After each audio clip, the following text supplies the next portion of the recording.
셜록 홈즈를 말하기 전에 같이 생각나는 작품이 있어 소론이 조금 깁니다. 자랄 때 세계 명작에 빠져 살던 세대의 한 사람이지만 그 당시에 읽은 많은 책들이 지금은 주인공 이름과 느낌 정도만 남아있을 뿐 거의 기억이 나지 않습니다. 그럼에도 뇌리에 강하게 남아있는 세 작품이 있습니다. 하나는 대작인 바람과 함께 사라지다 입니다. 마치 강물이 바다로 유리하게 흘러가는 것을 연상시키는 마가렛 미첼의 폭풍 같은 기술에 몰입되어 있다 보니 책을 내려놓고 나서도 대략 2주 정도를 나 책 속으로 들어갈래 후유증으로 허우적거렸던 기억이 납니다. 책 밖의 현실이 너무 무미건조했습니다. 다른 하나는 루이자 메이 올콧의 작은 아씨들인데 내 딸을 중심으로 평범한 가정의 화목한 가족애와 자매간의 사랑을 그린 작품인가 했는데 뜻밖의 결혼으로 약간 충격을 남겼습니다.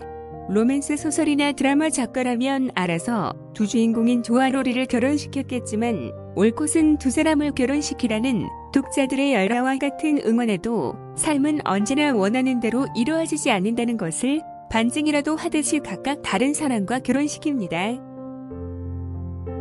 현대의 걸크러쉬 같은 매력을 가진 둘째 딸 조에 동화되어 그 책을 읽다 보니 로리가 조를 좋아했는데 조의 여동생인 에이미와 결혼한 것이 다소 충격이었습니다. 다른 사람도 아닌 에이미라니. 그런데 시간이 지나고 보니 이것이 이 작품의 신의 한 수였다는 생각이 듭니다. 미국에서는 이 작품의 어떤 면 때문인지는 모르지만 관련 책들이 여전히 나옵니다.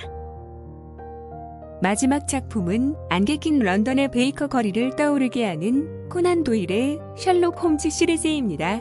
성장기 때 읽은 것이다 보니 이 글에는 그 당시의 생각이 반영된 점이 있고 다소 정확하지 않은 점이 있을 수도 있습니다. 당시에 비슷한 작품인 르블랑의 궤도르판과 포아로, 탐정이 나오는 아가사 크리스티의 작품들도 읽었지만 셜록 홈즈 시리즈만 약간 기억에 남아 있습니다. 이후에 인터넷의 등장으로 다른 사람들의 생각을 알 수 있게 되면서 홈즈에 대한 네티즌들의 생각을 알게 되었는데 신기하게도 저와 비슷했습니다. 그리고 셜록 홈즈는 실존 인물이 아닌데도 팬덤이 형성되어 있었습니다. 추리소설이라는 관점에서 보면 세월이 흘러 최첨단 기술의 발달로 인해 돋보기로 상징되는 셜록 홈즈가 다소 올드하고 호진 느낌이 들 법도 한데 여전히 많은 독자들이 열광하는 이유가 뭘까요? 아니, 셜록 홈즈의 무엇이 독자들을 사로잡는 것일까요? 작품 속의 홈즈는 관찰력, 직관력, 추리력, 통찰력이 매우 뛰어난 인물이지만 뭐라고 할까요? 인간적인 면에서는 약간 괴짜 같기도 하고 때로는 잘난 척하는 것처럼 보이기도 하고 때로는 자신만의 세계에 빠진 외고일수 같은 느낌을 주었던 것으로 기억합니다. 당시에도 인물에 대한 호감이라면 홈즈 사건을 기록하는 왓슨이 한 수위였습니다. 왓슨의 인간적인 면과 소탈함이 홈즈 시리즈를 끝까지 읽어나가게 한 원동력 중 하나였습니다. 그런데 이것만으로 팬덤 현상이 설명될 수 있을까요? 저에게 셜록 홈즈를 강하게 각인시킨 요인이 다른 독자들에게도 같은 역할을 했을 것이 분명한데 그것이 정확히 무엇인지 말하기가 어렵습니다. 홈즈라는 캐릭터는 작가가 놀라운 능력 하나를 부여하고 대신의 작품성을 위해 균형을 잡으려다 보니 이런저런 괴팍한 기질의 소유자가 된 것 같다는 생각이 들 정도로 완벽한 인물은 아닙니다. 만약 셜록 홈즈에 대한 열광이 홈즈의 이런 뛰어난 추리력에 근거해 있다면 아가사 크리스티의 겨울, 포아르 탐정을 비롯한 다른 탐정들은 왜 그렇지 않은지 답을 해야 합니다. 포아르도 한때는 비실존 인물로 신문의 부고문까지 실릴 정도로 유명한 탐정이었지만 지금까지 유명세를 타고 있는 것은 아닙니다. 아니면 사소한 단서로 모든 것을 순식간에 알아내는 홈즈만의 독특한 능력이 그의 다른 모든 단점들을 상쇄시키며 우리를 지속적으로 매료시키는 것일까요? 아니면 아주 뛰어난 능력 하나와 다소 괴팍해 보이는 면들이 어우러진 그의 독특한 개성이 우리를 사로잡는 것일까요? 물론 그에게는 추리력 외에도 멋진 모습들이 있습니다. 한 번씩 영국 신사의 모습을 보여준다거나 인도주의적 모습을 보인 것이 그것입니다. 여자를 별로 대단치 않게 여기지만 어떤 사건을 계기로 여자를 존경한 적도 있고 대부분 범인을 런던 경찰에 넘기지만 범인의 딱한 사연을 알고 도망가도록 슬쩍 방조한 경우도 있었습니다. 또 그것도 아니면 홈즈를 경이롭게 바라보며 기술하는 왓슨의 시선을 따라가다 자연스럽게 같이 빠져드는 것일까요? 아니면 또 무엇이 있을까요? 말하자면 그 요인을 작가에서 찾는 것인데 스토리텔러로서의 코난 도일의 뛰어난 역량을 말하는 것입니다.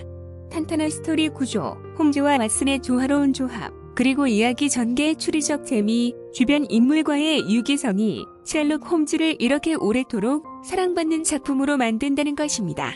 독자들의 셜록 홈즈와 코난 도일을 언제나 동일선상에 올리는 현상이 이것을 뒷받침하는 것 같습니다. 하지만 이렇게 결론을 내린다면 다소 진부합니다.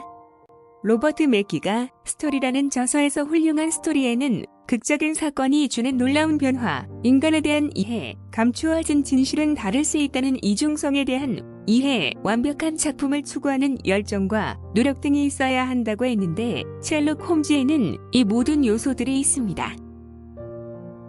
게다가 셜록 홈즈 시리즈의 내용은 다른 추리소설들과 달리 그렇게 어렵지 않습니다. 예를 들어 아가사 크리스티의 작품은 등장인물이 너무 많아 나중에는 누가 누군지 헷갈려 다시 앞을 뒤적였던 기억이 납니다. 그리고 많은 등장인물 중에서 포아로는 끝에 누군가를 지명하며 범인임을 밝히고 그 이유를 말합니다. 그러면 우리는 그가 어떤 사람이었는지 한 번 더 기억을 더듬어야 했습니다. 하지만 홈즈에는 그렇게 많은 인물이 등장하지 않습니다. 대신 그 이면에 극도의 호기심을 유발하는 미스테리가 존재하는 경우가 많습니다. 단편 누런 얼굴이었던가요? 제목도 그렇고 사건도 그렇고 뭔가 귀함과 괴기스러움을 자아냈는데 알고 보니 누런 얼굴은 평범한 직장인이 거지 수입이 자신보다 많은 것을 알고 거지 행세를 하는 과정에서 가족에게 들키지 않도록 변장을 한 것이었습니다.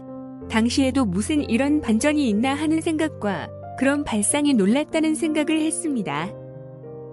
결국 셜록 홈즈 시리즈는 언제나 삐연 안개 속에 가려진 미스테리한 사건이 있고 누구보다 한 발 앞서 판을 잇는 놀라운 탐정이 있습니다. 그리고 그런 그를 경의의 눈으로 바라보며 독자들이 바라보아야 할 지점을 정확하게 가리켜주는 왓슨이 있습니다. 그리고 홈즈가 맡은 몇백 건의 사건 중 4건은 해결하지 못했다고 말하는 코난 도일이 있습니다. 이런 삼박자가 너무 조화롭고 이상적으로 결합되어 시대를 불문하고 독자를 빠져들게 만드는 명작이 탄생하지 않았나 생각합니다. 그런데 이것은 추측일 뿐 여전히 제가 제기한 의문의 답인지는 잘 모르겠습니다. 왜냐하면 위의 요소들을 가지고 있어도 셜록 홈즈처럼 이렇게 오랜 생명력을 가진 경우가 드물기 때문입니다.